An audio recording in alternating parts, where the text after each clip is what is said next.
Entre Johnny Hallyday et Lynn Renault, il y avait bien plus que de l'amitié. La comédienne a toujours expliqué que l'idolé des jeunes était comme un fils pour elle.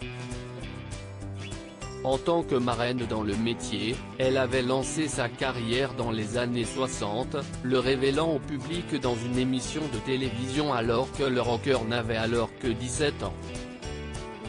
En décembre 2017, en apprenant la mort de Johnny Hallyday, Lynn Renault avait été complètement dévastée. Plus de 2 ans après cette tragédie, lundi 15 juin 2020, alors que le chanteur aurait dû fêter ses 77 ans, l'actrice a décidé de lui souhaiter un doux anniversaire. Mon Johnny, tu aurais eu 77 ans aujourd'hui. Pour moi, pour nous, tu es toujours là. Line, a-t-elle écrit en légende d'une photo où elle pose avec son protégé. Lors de la sortie de son album posthume, Lynn Renault avait une nouvelle fois été submergée par l'émotion. Dans les paroles, on sent qu'il sait ce qui va lui arriver.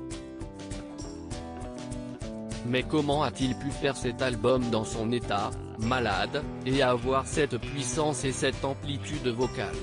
S'était-elle interrogée lors d'une interview accordée à nos confrères du Parisien. Après avoir écouté l'ensemble de l'album, elle avait toujours les larmes au bord des yeux. Je ne m'attendais pas à ça. Il a tout donné. Il m'avait peu parlé de cet album. Il disait juste, je suis bien entouré, le disque va être bien. Mais je n'ai jamais eu le sentiment que c'était difficile pour lui d'enregistrer. Peut-être qu'il me l'a caché. Je ne l'ai jamais entendu se plaindre, avait-elle encore confié. Lynn Renault pense tous les jours à Johnny Hallyday aujourd'hui, il n'y a pas un seul jour qui passe où elle n'a pas une pensée pour son Johnny comme elle aimait l'appeler. Il lui manque terriblement, mais elle continue d'avancer comme il l'aurait voulu.